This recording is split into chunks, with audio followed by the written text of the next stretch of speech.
purity and positivity. அதுதான் ராம்ராஜ் பட்டு வேட்டி. சென்னையில் நடைபெறும் உலக முதலீட்டாளர்கள் மாநாடு ஜனவரி 7 மற்றும் 8.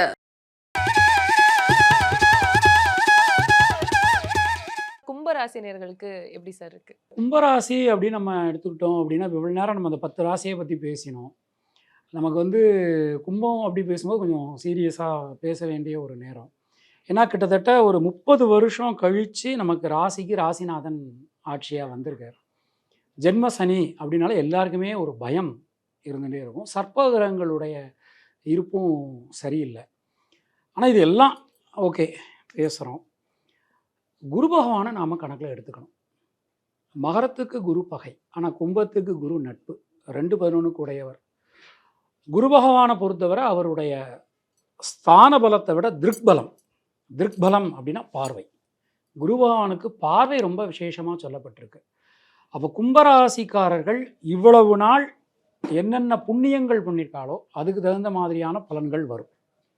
இப்போ உதாரணமாக இவ்வளவு நாளாக கும்பராசியில் பிறந்த ஒருத்தர் ஒய்ஃபை டார்ச்சர் பண்ணாங்க அப்படின்னா ஒய்ஃப் இனிமேல் பூரிக்கட்டை பறக்கும். அதுக்கு கராலரியாக ஒரு விஷயங்கள் ரெசிப்ரோகேட்டாக நடக்கும். அப்போது எந்த ஒரு விஷயம் இப்போ அவளுக்கு நம்ம பிரமாணம் நமக்கு என்ன சொல்கிறது அப்படின்னா, சனியை பொறுத்தவரை ஜீவாதார பிரச்சனைகளில் கை வைக்க மாட்டார். கல்வி, வேலைவாய்ப்பு, திருமணம், குழந்தை பாக்கியம், வீடு மண் மனை வாகன அமைப்பு, இதிலெல்லாம் சுவாமி கை வைக்க மாட்டார். ஹெல்த் விஷயத்தில் ரொம்ப கவனமாக இருக்கணும். அது மாதிரி இல்லீகல் சம்பந்தமான விஷயங்கள், சுய ஒழுக்கம், சுய கட்டுப்பாடு ரொம்ப ரொம்ப முக்கியம். ஏற்கனவே கும்பராசி லேட்டு. இப்போ கும்பராசிக்காரங்க லவ் பண்ணுவாங்களா அப்படின்னு கேட்டால் ரொம்ப கடினம் தான் சொல்லணும். காரணம் என்ன அப்படின்னா, கும்பராசிக்காரங்க எந்த கமிட்மெண்ட்டுக்குள்ளேயும் டக்குன்னு போக மாட்டாங்க. இப்போ ஒரு பிள்ளை 10 மணிக்கு வர சொல்லுச்சு அப்படின்னா இவன் எந்திக்கிறதே 11 மணிக்கு தான் எந்திப்பான். அப்போ இவன் கமிட்மெண்ட்டுக்குள்ளே டக்குன்னு யோசனை பண்ணிகிட்டே இருப்பான். இப்போ பொதுவாக கும்பராசிக்காரங்கள்ட்ட போயிட்டு ஒரு இடத்துக்கு போகிறையான்னு கேட்டால் ஒன்று போவேன் இல்லை போக மாட்டேன். இந்த 2 பதில் தானே உண்டு. நான் போனாலும் போவேன், போகாட்டாலும் இல்லை. இப்படி சொன்னால் நம்ம அவளை நம்பி எந்த ஒரு டெசிஷன் எடுக்க முடியாது. அப்போ ஏற்கனவே இப்படி இருக்கக்கூடிய ஒரு ஆளுக்கு ஜென்மசனி வருது. செல்ஃப் கன்ஃபியூஷன், டெசிஷன் மேக்கிங்கில் ப்ராப்ளம், டைமை சரியாக கீப்பப் பண்ண தெரியாத ஒரு தன்மை, ஏதோ எந்திரிச்சோம், குளித்தோம், சாப்பிட்டோம், வாழ்ந்தோம் அப்படிங்கிற மாதிரியான ஒரு தன்மை. அப்போ நம்ம தன்னை ரெகுலரைஸ் பண்ணிக்கிறதுக்கு, தன்னை சரிப்படுத்திக்கிறதுக்கு பகவான் ஒரு வாய்ப்பு கொடுக்குறார். 30 வருஷத்துக்கு ஒரு வாய்ப்பு. அப்போ இதில் நாம் அதுக்கு தகுந்த மாதிரியான விஷயங்களை நாமளே கரெக்ட் பண்ணிக்கணும். தொழில் உத்தியோகத்தை பொறுத்தவரை ஸ்ரத்தையாக இருக்கணும். ஏன்னா வேலை மாறிக்கிட்டே இருக்கிற மாதிரி இருக்கும். 2 மாதம் இந்த கம்பெனி, 2 மாதம் அடுத்த கம்பெனி, ஒழுங்காக ஏற்கனவே சம்பளமும் வாங்க மாட்டான், வாங்கின சம்பளத்தை ஒழுங்காக வீட்டுக்கு கொண்டு போக மாட்டான். அப்போ இந்த மாதிரி பல சிக்கல்கள் இருக்கக்கூடிய ஒரு ராசி. குடும்பம் சம்பந்தமான விஷயங்களில் பேசும்போது வார்த்தைகளில் ரொம்ப கவனமாக இருக்கணும். ஹெல்த் ஆஸ்பெக்டில் ரொம்ப கவனமாக இருக்கணும். வேலையை கரெக்டாக பார்க்கணும். இதெல்லாம் ரொம்ப ரொம்ப கவனமாக இருக்க வேண்டிய ஒரு விஷயம். நான் ஒரே வார்த்தையில் சொல்கிறதான், சுய ஒழுக்கம், சுய கட்டுப்பாடு ரொம்ப ரொம்ப முக்கியம். பரிகாரங்கள் அப்படின்னு நம்ம சொல்லலாம். இப்போ குலதெய்வ வழிபாடு இவங்களுக்கு ரொம்ப ரொம்ப முக்கியம். பொதுவாக இப்போ கும்பராசிக்காரங்கள்ட்ட போய் கேட்டிங்கன்னா நாத்திகவாதி மாதிரி பேசுவாங்க. கடவுள் நம்பிக்கையே இல்லை அப்படி. இப்போ நம்ம கும்பராசிக்காரனை போய் கருப்பு சட்டை போடாதப்பா அப்படின்னா சரின்னு சொல்லிட்டு காலையில் கருப்பு சட்டை போட்டு குட் மார்னிங் சார் அப்படிம்பா. இப்போ எதை செய்யக்கூடாது நம்ம சொல்கிறோமோ அதை நான் விதண்டாவாதத்துக்கு செய்யக்கூடிய ஒரு விஷயங்கள் இருக்குது. அப்போ பொதுவாக குலதெய்வ வழிபாடு தான் இவங்களை காப்பாற்றும். அப்பா அம்மாவை திட்டக்கூடாது, பெரியவங்களை திட்டக்கூடாது. இதெல்லாம் ஒழுங்காக இருந்தாலே கும்பராசிக்கு நல்ல நிறைய சொல்லலாம். நேரம் குறைவாக இருக்குது. ரகசியத்தை வெளியிடாதவங்களா இருப்பாங்க. அவங்களுக்கு ஒரு எதிர்கால சேமிப்பு திட்டங்கள் மனசில் கண்டிப்பாக இருக்கும். ஜென்ம சனி வந்துருச்சு அப்படின்ட்டு அவங்க பயப்பட தேவையில்லை. அவங்களுக்கு பார்த்திங்கன்னா ஜென்ம சனியாக இருந்தாலும் சனி பகவான் எல்லாவித சுப யோகங்களையும் கொடுக்கறதுக்கு தயாராக தான் இருப்பார். ஹெல்த் இஷ்யூஸ் மட்டும்தான் அவங்களுக்கு இப்போ ப்ராப்ளமாக இருக்கும். முகம் சார்ந்த விஷயங்களில் இப்போ பிரச்சனை கொடுக்கும். அது கண் சம்மந்தப்பட்டது, தொண்டை, மூக்கு, காது, பல்லு, இந்த மாதிரியான விஷயங்களில் இப்போ ஏதாவது ஒரு சின்ன தொந்தரவுகள் கொடுத்து ட்ரீட்மெண்ட் பண்ணக்கூடிய சூழ்நிலையை கொடுத்துருவார். 8ல் கேது பகவான் இருக்கிறதுனால அடிவயிறு சார்ந்த பிரச்சனை, இந்த மாதிரி ஒரு சில ஹெல்த் இஷ்யூஸ் மட்டும் கொடுக்கறதுக்கு வாய்ப்பு வந்துடும். மற்றபடி அவங்க ஜென்மத்தில் சனி பகவான் இருக்கிறதுனால ஒரு சோம்பல் தன்மையை கொடுப்பாரு அப்படின்ற ஒரு அமைப்பு உண்டு. அந்த சோம்பல் தன்மையை உதறிட்டு அவங்க ஒரு உழைப்போடு இருந்தாங்கன்னா நிச்சயமாக நல்ல நிலைமைக்கு வந்துடலாம். அவங்க அந்த சோம்பலை உதறிட்டு இது பண்ணுறதுக்கு அதிகாலையில் சூரியனை எழுந்திரிச்சு நமஸ்காரம் பண்ணிக்கிறதும் ஒரு கடுமையான உழைப்போடையும் இருந்தாங்கனாவே அவங்க நல்ல உயர்வுக்கு வரலாம். அவங்க 7.5 சனியாக இருந்தாலும் முதலீடுகள் போடாமல் யாருக்கிட்டையாவது லேபராக ஒர்க் பண்ணி அந்த சம்பள அமைப்பில் இருந்துட்டாங்கனாலும் அவங்களுக்கு ஒரு உயர்வை கொடுக்கும். அதனால் அவங்க மற்ற பொருளாதார விஷயங்களில் பாதிப்பு இல்லாமல் இருக்கும். தொழில் விஷயங்களில் கொஞ்சம் பெரிய அளவு முதலீடுகள் இல்லாமல் ஒரு உழைப்போடு இருந்துட்டாங்கனாவே அவங்களுக்கு நல்ல ஒரு அமைப்பு உண்டு இந்த வருஷம். நீதியும் நேர்மையும் வாய்மையும் சத்தியமும் அறமாய் கொண்ட கும்பராசி நேயர்களே, மனம் வருந்த வேண்டாம். எல்லாருக்கும் ஒரு பொறாமை என்னன்னா, இவருக்கு எல்லாருக்கும் கமிஷனரை எப்படி உங்களுக்கு அப்பாவா இருக்காரு அப்படிங்கிறது பொறாமை. நீங்க கமிஷனரோட பையன், உங்களுக்கு என்ன கவலை? எல்லாருக்கும் சனியை பார்த்து பயம். சனியே மை ஃபாதர்ரா, டோன்ட் வரி அப்படின்னா, அப்போ எல்லாருக்கும் என்ன, சனியை எப்படி ஒரு ஃபாதர் ஆனாரு, அது தற்செயல் நிகழ்வு, அதுக்கு என்ன பண்றது? ஸோ அப்போ சனி 3, 7, 10 பார்க்குறாரு அப்படின்னா மந்தகாரகன். சனியோட குணம் அப்படிதான். அப்போ கமிஷனர் வந்து டக்குன்னு நம்ம ஒரு டிசிஷன் எடுத்துட முடியுமா? அப்படி பொறுமையாக பார்த்து எடுக்கிற மாதிரி கும்பராசிக்காரர்கள் யோசிச்சு அவர்கள் பெயருக்கு யாராவது கும்பராசிக்காரங்க பெயரை களங்கப்படுத்தினா அவங்க துடிச்சு போடுவாங்க, அவங்களால முடியாது. அது அது அதனால என்ன ஆகுதுன்னா, பொறுமையாக பார்த்து அது அப்படியாக நடக்குது. ஸோ அப்படி பொறுமையாக பண்ணுறாங்க. ஆனால் 3, 7, 10 பார்க்குறாரு. அப்போ வந்து அப்பா 3, 7 பார்க்குறாரு. 3, 7, 10 பார்க்குறாருன்னா 3னா தைரியத்தை உண்டு பண்ணுவார். புதிய தைரியம், புதிய காரியங்களை செய்ய வேண்டும் என்ற தைரியம். 7 பார்க்குறார், ஒரு காதல் வந்து புதிய காதல் வந்திருக்கும்.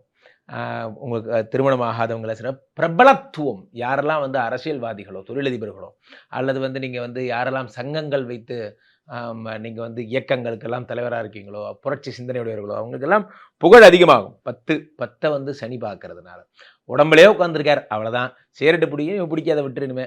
அப்போது இனிமேல் யாரெல்லாம் வந்து சின்ன தவறு செய்கிறீங்களோ, அந்த மாதிரி நம்ம காலைல எழுந்திரிச்சு வேலைக்கு போய் தான் ஆகணும். அவன் 6:30 மணிக்கு காலைல டிஃபன் போடுறான், சாப்பிட்டு தான் ஆகணும். அதெல்லாம் ஒன்றும் பண்ண முடியாது. தீய பழக்கங்கள் இல்லாமல் பார்த்துக்கோங்க. சனிகிட்ட எல்லாருக்கும் ஒரு அடினா தன்னோட சொந்த பையன் இல்லையா, அவங்களுக்கு 2 அடி அடிப்பார். அதனால் அது ஒன்று தான் உங்கள் பிரச்சனை.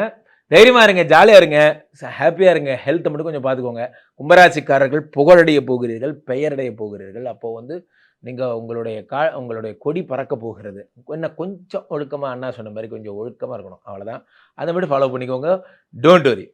கும்பராசி அன்பர்கள் யாரும் பயப்பட வேண்டாம். ஏடச்சனி அப்படின்னு சொல்லி பயப்பட வேண்டாம்.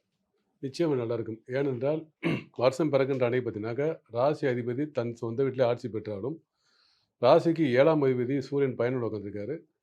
ராசிக்கு 7ல் சந்திரன். பொதுவாக சனி சந்திரன் பார்வையை பார்த்தீங்கன்னாலே, சந்திரன் வீட்டில் சனி இருக்க போதே எல்லோரும் பயப்படுவாங்க. சந்திரனுக்கு சனி சேர்ந்தாலோ, சந்திரனுக்கு 7ல் சனி இருந்தாலோ, சனிக்கு 7ல் சந்திரன் இருந்தாலோ அது கொஞ்சம் பயப்பட வேண்டிய விஷயம். திருமண வாழ்க்கையில் சுகமில்லைன்னு சொல்லுவாங்க. ஆனால் வீமகவின்னு ஒரு ஜோதிட நூல் இருக்குது. அதில் பார்த்தீங்கன்னாக்கா சந்திரன் சனி சேர்க்கையோ, சந்திரன் சனி 7ஆம் இடம் இருப்பதோ சிறப்பான வாழ்க்கைன்னு சொல்லியிருக்காங்க. அதுக்காக நான் படித்த புத்தகத்தில் இப்படி இல்லைன்னு நீ கேட்கலாம். அப்படி இல்லை, நான் பார்த்த வரைக்கும் சிறப்பாக இருக்குது எல்லா ஜாதத்துலையுமே.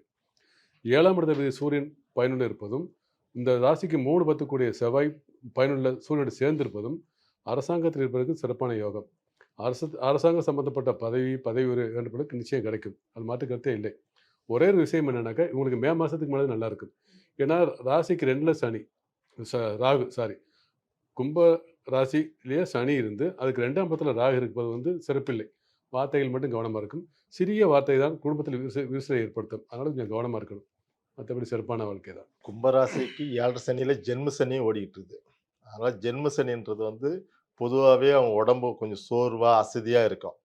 அவங்க அதனால் வந்து 7 சனி ஜென்ம சனி அப்படின்னா, ராசிக்கு சனி பகவான் கும்பத்தில் வரதுனால புணர்ப்புன்னு ஒன்று சொல்லுவாங்க, தடை தோஷம்னு ஒன்று சொல்லுவாங்க. எந்த ஒரு காரியம் செய்ய போனாலும் தடையாக தெரியும். அவங்க என்ன பண்ணணும்னா அட்வான்ஸாக செய்யணும். அவங்க எப்பயுமே சனி பகவான் சோம்பல் அப்படின்னு கொஞ்சம் லேட்டாக போக எந்த ஒரு காரியத்தை அவங்க வேற ஆளுங்க காரியத்துக்குன்னா, ஆனால் அவங்க காரியத்துக்கு அட்வான்ஸாக தான் இருப்பாங்க. அவங்க காரியத்துக்கு மட்டும் அது சோம்பலாக தான் இருப்பாங்க. அவங்க காரியத்துக்கு மட்டும் கரெக்டாக அங்கே 6 மணிக்கு 5 மணிக்கே பண்ணியிருப்பான். காலையில் 6 மணிக்குன்னா நைட் விடியெல்லாம் 5 மணிக்கு அங்கே போய் அவன் உட்காந்துக்குவான். ஏன்னா அவன் காரியத்துக்கு. மற்ற காரியத்துக்கெல்லாம் ஒரு நாள் லேட்டாக தான் போவான். அவன் 6 மணினா 7 மணிக்கு தான் போவான்.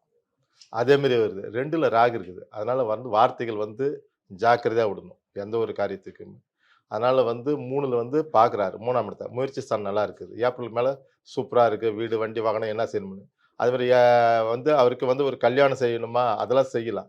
7 சனின்னும் போது, ஜென்ம சனின் போது இந்த எண்ணெய் காப்பு கோயிலுக்கெல்லாம் எண்ணெய் காப்பு எண்ணெய் வாங்கி தரலாம். எண்ணெய் காப்பு எல்லாம் செய்யலாம். இவரும் வந்து 7 சனியும் போது இந்த எள்ளுலாம் வந்து கொஞ்சம் வறுத்து வீட்டில் அப்படியே ஒரு ஸ்பூனு டெய்லியும் இந்த ஜென்ம சனி 7 சனி கும்பராசிக்காரருக்கு வாயில் போட்டுக்கலாம். அதுமாரி செஞ்சுக்கிட்டாங்கன்னா நல்லா இருக்கும். அருமையாக இருக்குது. ஏழரை சனின்னா நான் ஏற்கனவே சொன்ன மாதிரி தான். இந்த ஏழரை சனின்றதும் சரி, அஷ்டம் சனின்றது அவங்க 12 கட்டத்தில் 9 கிரகம் எப்படி உட்காந்துருக்கிறாங்கன்னு பார்த்து தான் சொல்லணும். அந்த 7.5 வருஷம்னா அவன் 30 வருஷம், 30 வருஷத்துனா அவன் படிச்சு ஆகணும், அவன் வேலைக்கு போய் ஆகணும், கல்யாணம் பண்ணி ஆகணும், அவன் ஒரு தொழில் செஞ்சாகணும். அப்போ அந்த 30 வருஷம் ஒரு சுற்று, அந்த 30 வருஷம் தான் எல்லாம் செய்யணும். அப்போ 7.5 வருஷம், 2 வருஷம், 7.5 வருஷம், 7.5 சனி. அப்போ 7.5 வருஷம் அவன் எதுவும் செய்யக்கூடாதா? 7.5 சனியில் பயந்துக்கிட்டு நிறையா பேர் 7.5 சனியில் பயந்துக்கிட்டு ஒன்றுமே செய்யாத 7.5 வருஷம் அப்படி இருப்பாங்களா? அப்போ தான் அவங்களுக்கு வேலை கிடைக்கும். அந்த 7.5 சனி அப்போ தான் கல்யாணம் ஆகும், எல்லாமே நடக்கும். வேணா அந்த காலகட்டத்தில் அவங்க ஜாதக அமைப்பு எப்படின்னு பார்த்து செஞ்சாங்கன்னா சிறப்பாகவே இருக்கும், பயப்பட தேவையில்ல. சூப்பராக பியூரிட்டி அண்ட் பாசிட்டிவிட்டி, அதுதான் ராம்ராஜ் பட்டு வேட்டி. சென்னையில் நடைபெறும் உலக முதலீட்டாளர்கள் மாநாடு ஜனவரி 7 மற்றும் 8.